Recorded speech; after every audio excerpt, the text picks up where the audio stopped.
Hello everyone, कैसे हो आप सभी और कैसे चल रही है आपकी नवंबर 24 एग्जाम की preparation.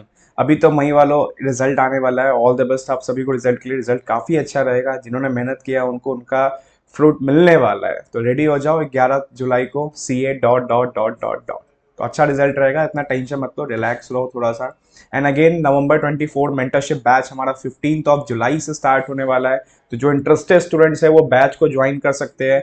Daily targets, unit test, full test, competitive batch, एक ग्रुप डिस्कशन ग्रुप रहेगा, स्टूडेंट्स का ओपन ग्रुप रहेगा। तो ऐसा कुछ नहीं छुपेगा आपसे, जो चीज़ मिलेगा सबको मिलेगा कॉमन तरीके से। हाँ, 1 to 1 आप मेरे से कनेक्टेड रहोगे पर्सनल वे में भी। LDR सॉफ्ट कॉपी मिलेगा। Sir now what is LDR? Important question bank for last 1.5 days. Already हमारी LDR बन चुकी है, स्टूडेंट्स उसको परचेज करना स्टार्ट कर चुके हैं। तो जो मेंटरशिप में इनरोल है उनको तो LDR फ्री ऑफ कॉस्ट मिलेगा सॉफ्ट कॉपी में, बट जो मेंटरशिप में नहीं है उनको LDR चाहिए। तो नीचे डिस्क्रिप्शन में एप्लीकेशन का लिंक दिया हुआ है, या ऊपर आप स्कैन मी करके देख सकते हो। यहां से जाके आप हमारी टीम से बहुत वे में कनेक्ट हो सकते हो। इंस्टाग्राम से, आप फेसबुक पे हमारे एप्लीकेशन कोर्स सेक्शन में जा सकते हो। व्हाट्सएप पे आप कनेक्ट हो सकते हो regarding any query regarding batch details and all. ठीक है, नोट्स के रिगार्डिंग आप व्हाट्सएप पे कनेक्ट हो सकते हो। तो ऊपर स्कैन मी पे जाओ एंड सब कुछ आपको एक प्लेस पे मिल जाएगा, या अदरवाइज नीचे डिस्क्रिप्शन बॉक्स मिल जाएगा। सर आज हम स्टार्ट करने वाले अपना बहुत इंपॉर्टेंट चैप्टर प्रैक्टिकली वे में मैं आपको बताऊंगा। इससे तो मैं गुजरा हूं इस चैप्टर से। ठीक है, बहुत अच्छा है, मुझे पर्सनली काफी अच्छा चैप्टर लगता है। Inquiry, inspection and investigation. Practically मैंने इसको फेस किया है। ठीक है, SFI और सब कुछ तो काफी अच्छे तरीके से समझाऊंगा आपको इस चैप्टर में। सर SPOM एग्जाम वेटेज के हिसाब से आपको 4 to 6 प्लस मार्क्स का आ सकता है। मतलब आप सही मानो तो यहां से आई से जब आपका लॉ सिलेबस जब तक था, केस स्टडी जरूर पूछता था। ठीक है, एक डिस्क्रिप्टिव एक केस स्टडी, मतलब एग्जाम का वेटेज कहीं ना कहीं 8 मार्क्स का होता था। एनएसपीओ में भी 6 मार्क्स तक का देखने को मिल रहा है। किसी किसी एग्जाम के पेपर सुनने आता है 10-10 नंबर को जा रहा है। तो सर बहुत अच्छे तरीके से उसको कवर करते हैं।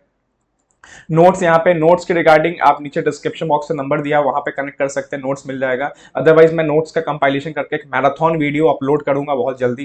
ठीक है, अदरवाइज आप टेलीग्राम पे भी ज्वाइन हो सकते हैं, नीचे डिस्क्रिप्शन में या ऊपर स्कैन मी जाओ, आप सब कुछ मिल जाएगा। तो स्कैन मी करो, आप हमारे किसी भी प्लेटफॉर्म पे पहुंच जाओगे। सर आओ स्टार्ट करते हैं चैप्टर। 25 से 30 मिनट में कोशिश को फिनिश करने का। एक सेकेंड, ठीक है।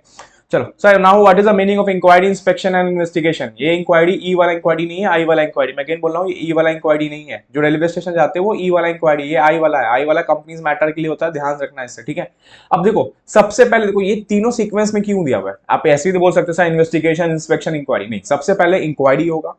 इंक्वायरी सॉफ्ट वे में होगा। फिर इंक्वायरी करने के बाद कुछ शक हुआ तो बुक्स ऑफ अकाउंट का इंस्पेक्शन होगा।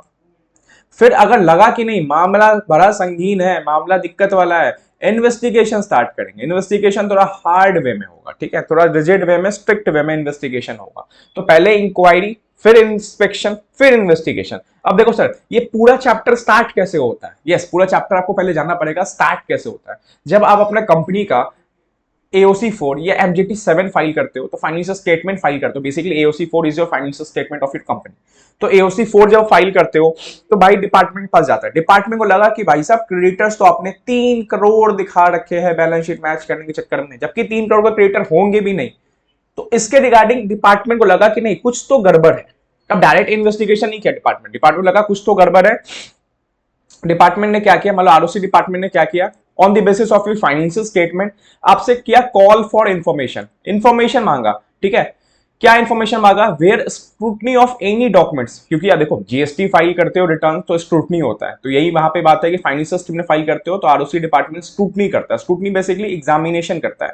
जो डॉक्यूमेंट्स फाइल किया गया कंपनी के द्वारा एंड रिसीव किया गया ROC को ओपिनियन में लगा कि कुछ फर्दर इंफॉर्मेशन और चाहिए कि भाई साहब 3 करोड़ के क्रेडिटर्स है तो क्रेडिटर लिस्ट बताओ कि कितने दिन में क्या मिलने वाला है। सबसे क्रेडिटर्स में कौन बड़े पार्टी है, 1 करोड़ से ऊपर कितने पार्टीज है यहाँ पे, क्या कुछ एक्सटर्नल कंफर्मेशन नोट आया आपके पास कि नहीं आया। ठीक है, तो कोई भी पर्सन मतलब अदर इन्फॉर्मेशन चाहिए तो रजिस्ट्रार का ओपिनियन मांगता है, तो रजिस्ट्रार मांग सकता है। पहले नॉर्मल क्या है, पहले इन्फॉर्मेशन मांगा जा रहा है। तो ROC में भी written notice to furnish information. ROC बोलेगा कंपनी को, भाई साहब कंपनी को इन्फॉर्मेशन फर्निश करो, हमें और भी इन्फॉर्मेशन चाहिए regarding with external confirmation regarding with the amount जो एक्सीड कर रहा है 1 करोड़ से ज्यादा।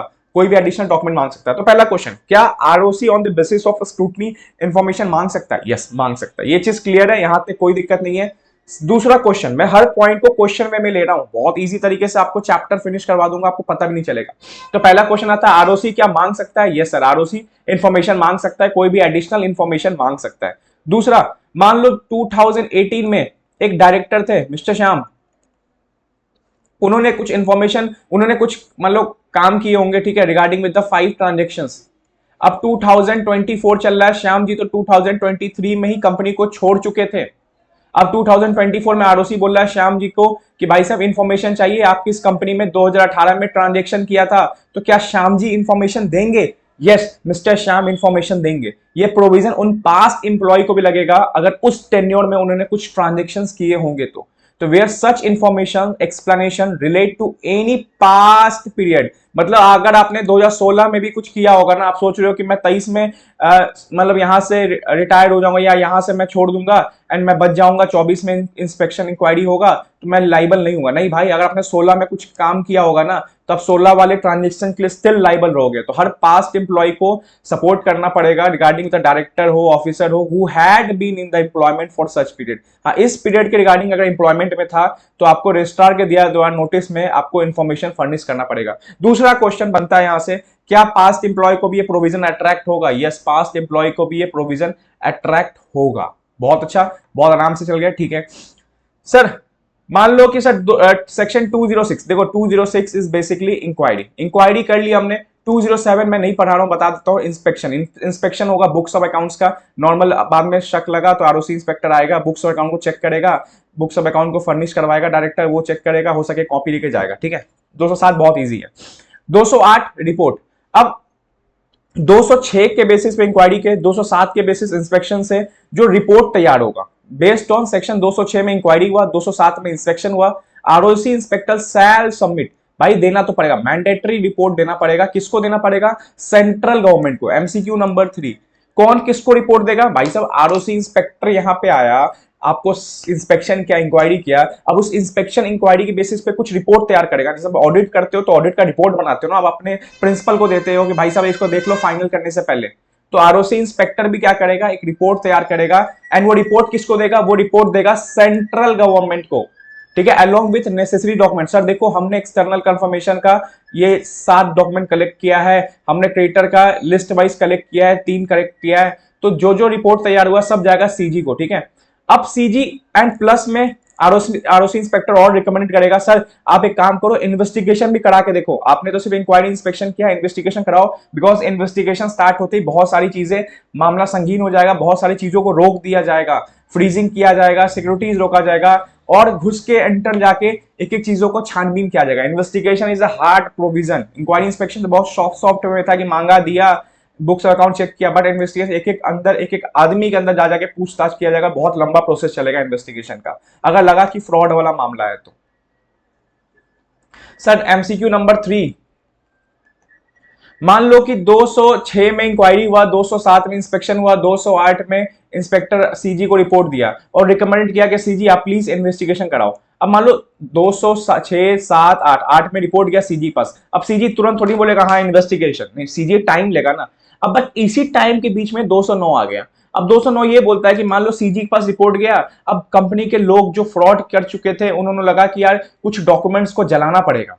अब ये आरओसी इंस्पेक्टर पागल हो चुका है, सीजी के पास जा चुका है इन्वेस्टिगेशन कराने के लिए, डॉक्यूमेंट जलाना पड़ेगा। तो उन्होंने क्या किया? Auditor report, certificate, document going to be destroy, record सब आग लगाने जा रहे थे।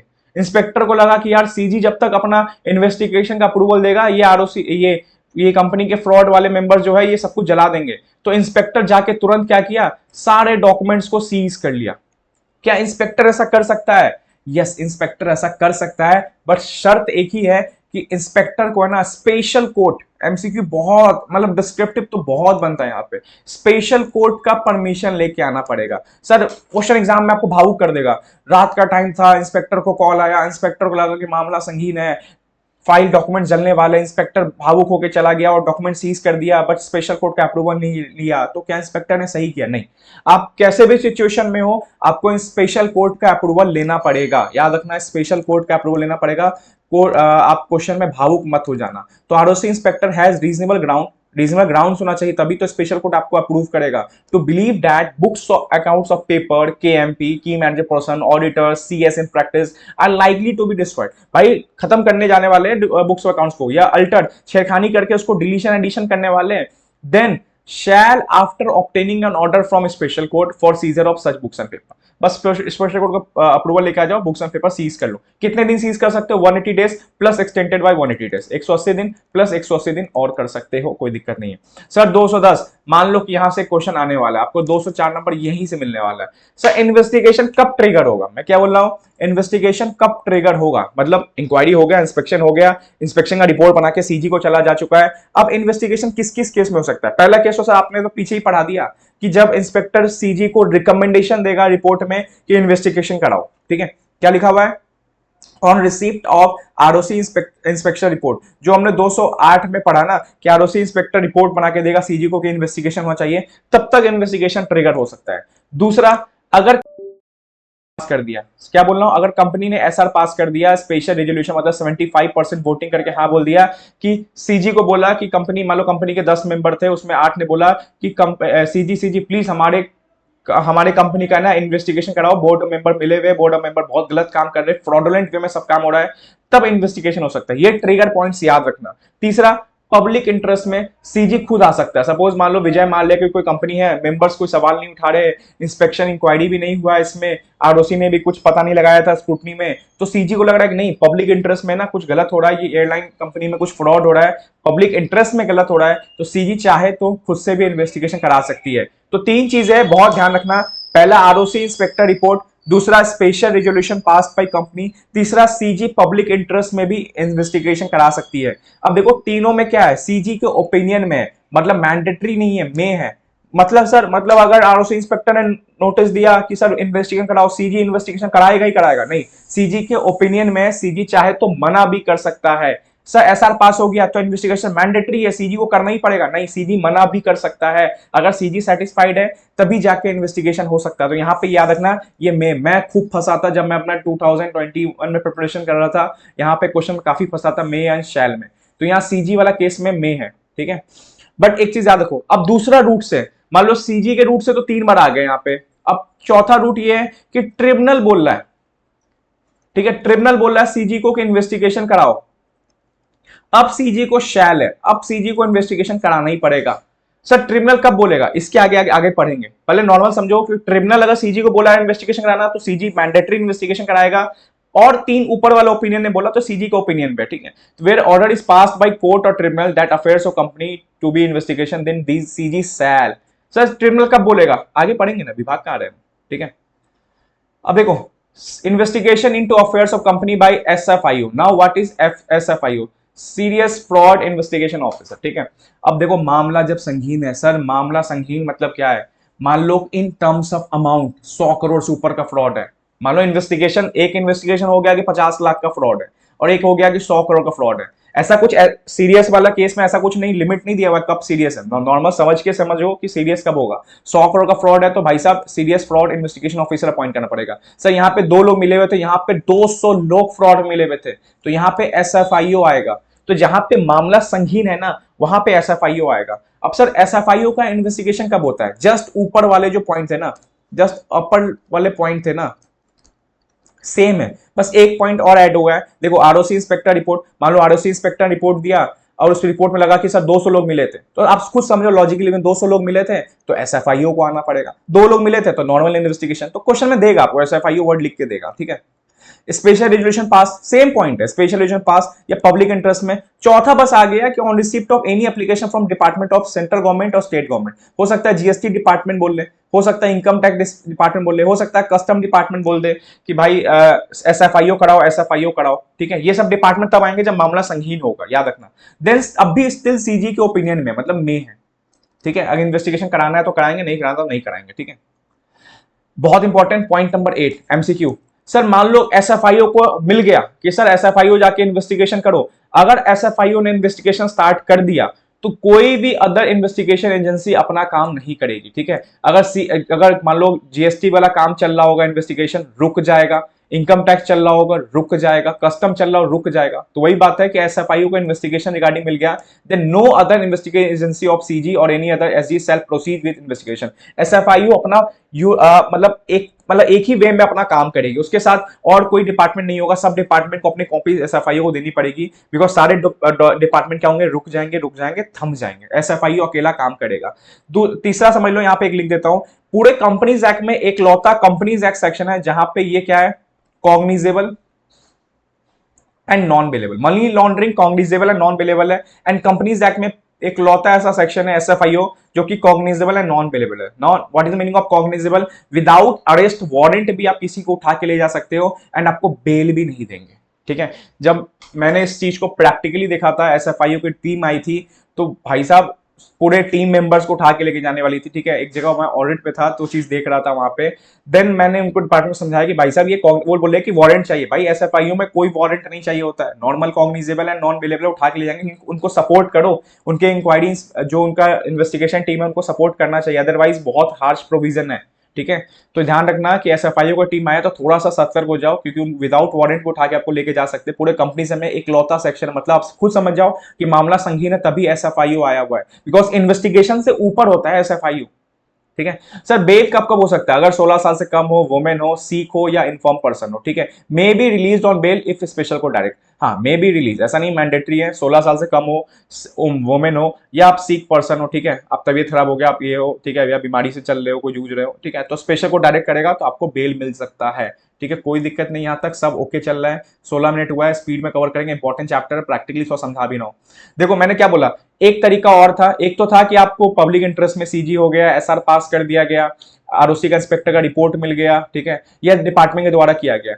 अब एक तरीका और होता है, जब कोई मेंबर ट्रिब्यूनल पास पहुंचता है, एक रूट और है इन्वेस्टिगेशन कराने का, एंड देन ट्रिब्यूनल सीजी को बोलता है, क्योंकि मेंबर को लगता है कि सीजी बार बार हमें मना कर रहा है, तो मेंबर पहले ट्रिब्यूनल पास पहुंचते हैं, देन ट्रिब्यूनल सीजी को डायरेक्ट करता है, देन सीजी को तो भाई फिर तो मैंडेटरी शैल इन्वेस्टिगेशन कराना पड़ेगा। तो ऐसा कौन सा रूट है, ये सेक्शन 213 बोलता है, बहुत इंपॉर्टेंट है, डिफरेंस है दोनों के बीच में। यहाँ मेंबर्स ट्रिब्यूनल का दरवाजा खटखटा रहे हैं, तो ट्रिब्यूनल में, बट हाँ ट्रिब्यूनल के पास भी ऐसा नहीं दरवाजा खटखटाया तो ट्रिब्यूनल को मैंडेटरी बोलना पड़ेगा सीजी को, नहीं, ट्रिब्यूनल को सेटिस्फाइड कर दोगे, अगर उसने सीजी को बोल दिया फिर सीजी को मैंडेटरी करना पड़ेगा। तो कितने लोग चाहिए सर? कम से कम 100 मेंबर्स चाहिए सर। कंपनी में तो 90 मेंबर्स है, कोई बात नहीं, 90 मेंबर्स है तो अगर मेंबर 1/10 ऑफ वोटिंग पावर में है तो वो भी चलेगा। मान लो एग्जांपल 90 लोग हैं तो कितने लोग चाहिए सर? 100 तो नहीं हो पाएगा, बट अगर 1/10 है, मतलब 90 का 1/10 निकाल लो, 9 लोग भी है, अगर उनके पास 1/10 ऑफ टोटल वोटिंग पावर है, अगर इतने लोग जा रहे हैं तो चलेगा यहाँ पे। ठीक है, कोई दिक्कत नहीं।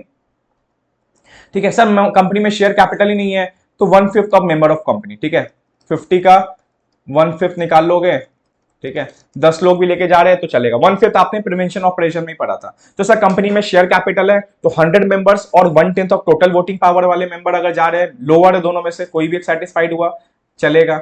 अगर कंपनी में शेयर कैपिटल नहीं है तो 1/5 ऑफ मेंबर चले जाओ, कोई दिक्कत नहीं, चलेगा। फिर ट्रिब्यूनल में order and application made by other person और सर्कमस्टांसेस दैट, अब यहां पे कब कब जा सकते हैं? जब बिजनेस कंडक्ट हो रहा है क्या, अनलॉफुल पर्पस के लिए, ये डिफ्रॉड करने के लिए मेंबर्स को। अगर कोई मेंबर को लग रहा है कि सर ट्रिब्यूनल पास जा रहा है कि सर देखो हमारा कंपनी जो है ना, इसका इंटेंशन ही है मेंबर्स को डिफ्रॉड करना, अनलॉफुल पर्पस करना, या person concern in information the company as management company is guilty of fraud and other misconduct, या inadequate information to members regarding calculation manager remuneration. मतलब जो पर्सन मिला हुआ है ना, लाइक विजय माल्या, वो गिल्टी ऑफ फ्रॉड है, वो अदर मिसकंडक्ट में लगा हुआ है, वो हमारी कंपनी को कैसे मैनेज कर रहा है, आप समझो सर बहुत बड़ा फ्रॉड होने वाला है इस कंपनी में, तो मेंबर जा सकता है ट्रिब्यूनल पास, या मैनेजर रेम्युनरेशन का कैलकुलेशन गलत किया जा रहा है, ये आप देख लेना, ये इतना इंपॉर्टेंट नहीं है। नॉर्मल लिमिट्स इंपॉर्टेंट है कि शेयर कैपिटल है तो 100 मेंबर्स, या अगर ऐसे ऐसे लोग जिनके पास 1/10 ऐसा एक भी होगा तो चलेगा, अगर 1/10 ऑफ टोटल वोटिंग पावर वो होल्ड कर रहा है तो। शेयर कैपिटल नहीं है तो 1/5 ऑफ मेंबर ऑफ कंपनी भी जा सकता है। ठीक है सर, इन्वेस्टिगेशन कराना पड़ेगा, ठीक है, इन्वेस्टिगेशन कराना पड़ेगा, एक सेकेंड, इन्वेस्टिगेशन कराना पड़ेगा तो कम से कम लाइक मान लो कि एसआर पास किया, ठीक है, अब मेंबर्स ने कुछ अमाउंट डिपॉजिट करना पड़ेगा, वो अमाउंट कितना होगा? मैक्सिमम 25,000, बहुत छोटा अमाउंट है, एंड ये अमाउंट रिफंड, ये एमसीक्यू आएगा, बहुत एमसीक्यू आता है कि मैक्सिमम अमाउंट ऑफ आपको सिक्योरिटी मनी कितना जमा करना पड़ेगा। सपोज मान लो एसआर तो पास कर दिया, बट प्लस में आपको साथ साथ ही 25,000 रुपए का सिक्योरिटी भी जमा करना पड़ेगा, as per the security money, जो डिपॉजिट अमाउंट होता है, जो आपको रिफंड कर दिया जाएगा अगर इन्वेस्टिगेशन प्रोसिक्यूशन हो गया, मतलब इन्वेस्टिगेशन कंफर्म हो गया कि फ्रॉड है, अब प्रोसिक्यूशन चालू हो गया, अब आपको जो भी पेनल्टी प्रोसिक्यूशन ये सब है सब एक्टिव कर दिया गया कि हाँ इस पे इस पे इन दो लोग पे फ्रॉड का एलिगेशन था, इन्वेस्टिगेशन हो रहा था, ये दोनों पे कंफर्म हो गया, तो भाई साहब आपको 25,000 रुपये वापस मिल जाएगा। बहुत छोटा अमाउंट है 25,000 रुपये, ठीक है। अब सर क्वेश्चन नंबर 12, ठीक है। अब क्वेश्चन आता है, मान लो 3 लोग हैं, तीनों एक फॉर्म चलाते हैं, एबीसी इन्वेस्टिगेशन फॉर्म, ठीक है, एबीसी इन्वेस्टिगेशन फॉर्म। अब चाहता है सेंट्रल गवर्नमेंट, ठीक है, कि इसको एज अ इंस्पेक्टर अपॉइंट करना, एज ए फॉर्म को इंस्पेक्टर अपॉइंट करना, तो क्या कर सकता है? या एज ए बॉडी कॉर्पोरेट को इंस्पेक्टर अपॉइंट करना कर सकता है? नहीं, कोई भी फॉर्म, कोई भी बॉडी कॉर्पोरेट या कोई भी एसोसिएशन इंस्पेक्टर नहीं अपॉइंट हो सकता है। इंस्पेक्टर बेसिकली इंडिविजुअल अपॉइंट होगा फॉर इन्वेस्टिगेशन प्रोसीडिंग। तो आपके एग्जाम में क्वेश्चन आएगा कि ABC LLP, ABC private limited या एबीसी फॉर्म करके वो एज ए इंस्पेक्टर अपॉइंट हो रहा है, वो पूरा भावुक करेगा आपको। अरे आप सिंपल रहो कि भाई साहब मिस्टर ए है तो इंस्पेक्टर अपॉइंट होगा, मिस्टर ए के अलावा मिस्टर बी है तो होगा, बट एज ए ग्रुप कोई है तो इंस्पेक्टर अपॉइंट होगा, इंस्पेक्टर को एक सिंगल इंडिविजुअल अपॉइंट होगा, ठीक है। ये अब दूसरा सबसे इंपॉर्टेंट क्वेश्चन जो मैंने लिमिट बताया, दूसरा सबसे इंपॉर्टेंट क्वेश्चन चैप्टर से बन रहा है पॉइंट नंबर 13 से। क्या है sir? Protection of employees during inspection. Sir suppose मान लो एक कंपनी के 2 लोग थे, कंपनी के 2 लोग फ्रॉड में मिले हुए थे और इनको लगा ना कि मिस्टर गोविंद ये हमारे फ्रॉड को जानते हैं और ये मिस्टर गोविंद इन्वेस्टिगेशन टीम को सपोर्ट करेंगे, तो इन्होंने क्या किया, मिस्टर गोविंद को निकाल दिया कंपनी से, क्योंकि पता था ना कि मिस्टर गोविंद इन्वेस्टिगेशन टीम को बोल देंगे, इन्वेस्टिगेशन टीम गोविंद पे बहुत प्रेशर डाल रहा है, गोविंद सच बोल देगा कि ये 2 लोग फ्रॉड में मिले हुए थे। तो इन्होंने क्या किया, दोनों लोगों ने मिलकर गोविंद को निकाल दिया। तो इसके रिगार्डिंग प्रोविजन बनाया कि प्रोटेक्शन दिया जाएगा एम्प्लॉइज को, अगर कोई भी एम्प्लॉइज को निकाला जा रहा है ड्यूरिंग इंस्पेक्शन या इन्वेस्टिगेशन, लिख लेना यहाँ पे, ठीक है, ठीक है। वही बोल रहा हूं कि आपको प्रोटेक्शन दिया जाएगा। अगर आपको निकाला जा रहा है तो सबसे पहले कंपनी को ट्रिब्यूनल से पूछना पड़ेगा, ठीक है, अप्रूवल लेना पड़ेगा, एनसीएलटी का, नेशनल कंपनी लॉ ट्राइब्यूनल का अप्रूवल लेना पड़ेगा। कब कब लेना पड़ेगा? अगर कोई company during course of investigation, कोई company during course of investigation किसी भी इंप्लॉय को डिस्चार्ज कर रही है, सस्पेंड कर रही है, सस्पेंड मतलब टेम्पररी बेसिस पे, या उसका रिडक्शन ऑफ रैंक कर रही है, एमडी से उठा के उन्होंने नॉर्मल उसको एम्प्लॉय बना दिया, ठीक है, रिमूवल कर रही है, या उनके टर्म्स में चेंज करिए, क्या 5 साल के लिए थे आपका 1 साल कर दिया गया, या आप 1 साल के लिए थे आपका 2 महीना, निकलो भाई जल्दी इन्वेस्टिगेशन चलेगा, जब जितना दिन तुम रहोगे उतना हमारी दिक्कत होगी। तो कोई भी इंप्लॉय को, बेसिकली इंप्लॉय जान चुका है आपके बारे में, ठीक है, अगर कोई भी इंप्लॉय को आप निकाल रहे हो, इसका रैंक कम कर रहे हो, उसका सैलरी कम कर रहे हो, उसका रिडक्शन ऑफ रैंक कर रहे हो, रिमूवल कर रहे हो, टेम्पररी सस्पेंड कर रहे हो, तो ये सब करने से पहले है ना, अगर इन्वेस्टिगेशन चल रहा है उसके दौरान, तो ये सब करने से पहले कंपनी को अप्रूवल लेना पड़ेगा, किसका? ट्राइब्यूनल का, ठीक है। बहुत इंपॉर्टेंट प्रोविजन समझो, मैंने क्या बोला, कंपनी को अप्रूवल लेना पड़ेगा ट्राइब्यूनल का कि भाई साहब देखो मिस्टर गोविंद को निकालने वाले हैं। मान लो एप्लीकेशन गया ट्रिब्यूनल के पास, अब ट्रिब्यूनल 30 दिन के अंदर क्या बोलेगा, यस निकाल दो, या नो मत निकालो। तीसरा भी हो सकता है ट्रिब्यूनल साइलेंट हो गया, मतलब 30 दिन के अंदर ट्रिब्यूनल नहीं बोला, तो तीनों केस में क्या होगा? पहला केस लेते हैं, अगर ट्रिब्यूनल साइलेंट होगा, ट्रिब्यूनल ने कुछ नहीं बोला, तो भाई साहब डीम्ड अप्रूव मान लेंगे और निकाल देंगे। मतलब अगर ट्रिब्यूनल ने 30 दिन में नहीं कुछ बोला तो भाई साहब डीम अप्रूव निकाल दो एम्प्लॉय को, ट्रिब्यूनल ने कुछ नहीं बोला 30 दिन के अंदर। अगर ट्रिब्यूनल ने बोला यस निकाल दो, तो भाई साहब निकाल दो। ट्रिब्यूनल ने बोला मत निकालो, देन कंपनी कहां जाएगा? कंपनी ट्रिब्यूनल से ऊपर जाएगा, NCLAT, national company law appellate tribunal के पास जाएगा। अब नेशनल कंपनी अपीलेट ट्रिब्यूनल ने बोल दिया कि मत निकालो, देन ये फाइनल एंड बाइंडिंग हो जाएगा। बट इसने बोल दिया निकाल दो, देन ये फाइनल एंड बाइंडिंग हो जाएगा। मतलब लास्ट आप एनसीएलएटी पास जा सकते हो इस सेक्शन में। तो वही चीज है, सबसे पहले क्या है, कंपनी को अगर रिसीव नहीं हुआ 30 दिन के अंदर, ठीक है, approval of tribunal, then company proceed कर सकता है उस एम्प्लॉय पे, ठीक है। इफ कंपनी डिससेटिस्फाइड हो गया with objection raise by tribunal, अगर कंपनी ट्रिब्यूनल ने बोला कि मत निकालो और कंपनी डिससेटिस्फाइड हो गया, कंपनी बोला अरे जेन्युइन केस है, ये बंदा काम ही नहीं कर रहा है, ऐसे तो एक जेन्युइन केस भी तो हो सकता है कि वो बंदा का मान लो परफॉर्मेंस दिन पर दिन डाउन चल रहा है, तो उसको कंपनी में क्यों रखे? अब मान लो इन्वेस्टिगेशन चल रहा है, फिर तो हर एम्प्लॉय फायदा उठा लेगा ना। तो कंपनी चिल्ला के बोल रहा है सर आप गलत कर रहे हो, आपने नो बोला है बट ये बंदा काम ही नहीं कर रहा है, इसकी वजह से हमारा परफॉर्मेंस डाउन हो रहा है। तो कंपनी क्या जाएगा? कंपनी जाएगा एनसीएलटी पास। कंपनी बोलेगा भाई साहब एनसीएलटी आपसे नहीं होगा, हम एनसीएलटी पास जा रहे हैं, एंड जो अपीलेट ट्रिब्यूनल का अप्रूवल आएगा वो फाइनल एंड बाइंडिंग होगा। अब अपीलेट ट्रिब्यूनल ने बोल दिया कि निकालना तो निकालो, नहीं निकालना तो मत निकालो, फाइनल हो जाएगा, ठीक है। और तीसरा केस क्या बोला, उसने कुछ नहीं बोला 30 दिन के अंदर, तो भाई साहब अप्रूव हो जाएगा, ट्रिब्यूनल का डीम अप्रूवल होगा, फिर कंपनी को जो करना है कर सकता है, ठीक है। 14 point, power of inspector to conduct investigation in terms of related company. इसमें बस एक ही चीज समझना कि मान लो देखो इंस्पेक्टर को मान लो इन्वेस्टिगेशन करना था एबीसी लिमिटेड का, ठीक है, एबीसी लिमिटेड का इन्वेस्टिगेशन करना था तो इंस्पेक्टर अपना आके इन्वेस्टिगेशन कर रहा है। अब इंस्पेक्टर को एबीसी लिमिटेड के उस टाइम के एमडी का इंस्पेक्शन इन्वेस्टिगेशन करना है, उस टाइम के सब्सिडरी थी पीक्यूआर लिमिटेड, उसका इन्वेस्टिगेशन करना है इसको इंस्पेक्टर को, ठीक है। उस टाइम के एम्प्लॉय थे, उसका इन्वेस्टिगेशन करना है 2018 के, मतलब 2018 का केस खुला, तो क्या इंस्पेक्टर इनका जाके इन्वेस्टिगेशन कर सकता है? नॉर्मली जिस कंपनी पे एलिगेशन है उसका तो कर सकता है, but beyond the power of, मतलब beyond the boundary of this company, उस टाइम के एम्प्लॉय लोग का इन्वेस्टिगेशन कर सकता है। सर कर सकता है, बट शर्त यही है कि अगर आप बियॉन्ड जा रहे हो, मतलब इस कंपनी के अलावा और कंपनी को जा रहे हो जो उस टाइम की सब्सिडरी होल्डिंग ये सब थी, तो आपको एक आदमी का अप्रूवल लेके आना पड़ेगा, जो कि किसका अप्रूवल लेके आना पड़ेगा आपको? सेंट्रल गवर्नमेंट का। आप सेंट्रल गवर्नमेंट से पूछ के आओ, आप देखो डायरेक्ट नहीं जा सकते, आप डायरेक्ट एमडी के पास नहीं जा सकते, आप डायरेक्ट पीक्यूआर लिमिटेड के पास नहीं जा सकते। अगर आप उस टाइम के उसकी holding subsidiary simple related company, बस आप ये याद रखना सेंट्रल गवर्नमेंट का अप्रूवल लेके आना है। सर एक बार और स्पेशल कोर्ट का अप्रूवल कहां था? जहां बुक्स अकाउंट जल रहे थे, तो अप्रूवल बहुत इंपॉर्टेंट है। तो देखो इंस्पेक्टर अपॉइंट हुआ 210, 212, 213 में, considered it's necessary and he can also do investigation affairs of any body corporate which is, अभी है या हैज जो था, at any relevant time company subsidiary holding, कोई भी बॉडी कॉर्पोरेट का करना था जो उस टाइम पे या अभी है या उस टाइम पे था, होल्डिंग सब्सिडरी था, लाइक पीक्यूआर लिमिटेड, या कोई भी बॉडी कॉर्पोरेट जो उस टाइम पे मैनेज हो रहा था, एमडी मैनेजर जो कंपनी के थे, या कोई भी एम्प्लॉय, ठीक है। सिंपल नॉर्मल समझो, आपको एक आदमी का अप्रूवल लेके आना पड़ेगा, बियॉन्ड दी बाउंड्री जा रहे हो, सेंट्रल गवर्नमेंट बस ऐसे भावुक करेगा कि इंस्पेक्टर चला गया डायरेक्ट रिलेटेड कंपनी से पूछने लगा, उसने ट्रिब्यूनल का अप्रूवल ले लिया, ट्रिब्यूनल नहीं, सेंट्रल गवर्नमेंट का अप्रूवल, तो सेंट्रल गवर्नमेंट का अप्रूवल, ये चीज ध्यान रखना, ठीक है। देखो freezing of assets section 221, freezing of assets of company on inquiry investigation, if may by order direct that such transfer removal or disposal shall not takes place such period not exceeding 3 years. मतलब during investigation लगा कि आपके assets को बेचा जा सकता है, आपके एसेट्स को ट्रांसफर किया जा सकता है, सेल किया जा सकता है, तो क्या हो सकता है? ऑर्डर देके आपके एसेट्स को फ्रीज किया जा सकता है। कितने साल के लिए? मैक्सिमम, ये याद रखना है, 3 इयर्स के लिए फ्रीज किया जा सकता है। मतलब इस 3 ईयर के टेन्योर में आप ना तो सेल कर सकते हो ना डिस्पोज ऑफ कर सकते हो अपने एसेट्स को, ठीक है। मैक्सिमम फ्रीजिंग टाइम क्या है? 3 साल। मिनिमम हो सकता है 6 मंथ्स, मिनिमम हो सकता है 1 दिन, मिनिमम के रिगार्डिंग कोई अवेलेबल इंफॉर्मेशन नहीं है, मैक्सिमम 3 इयर्स। बस आपको इतना याद रखना है, freezing assets of company during inquiry investigation 3 years, ठीक है।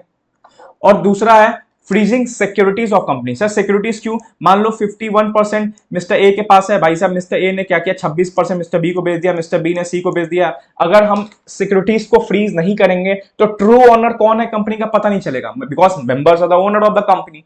अगर हम नहीं फ्रीज करेंगे तो इन्वेस्टिगेशन पता चला हम कभी खत्म ही नहीं कर पाएंगे। ए बी को बेच रहा है, बी सी को बेच रहा है, सी डी को बेच रहा है, डी जेड को बेच रहा है, तो इन्वेस्टिगेशन कभी खत्म ही नहीं हो पाएगा। इसलिए ड्यूरिंग इन्वेस्टिगेशन जैसे एसेट्स पे फ्रीज किया जा सकता है, तो हम सिक्योरिटीज को भी फ्रीज कर सकते हैं to identify true owner of the company.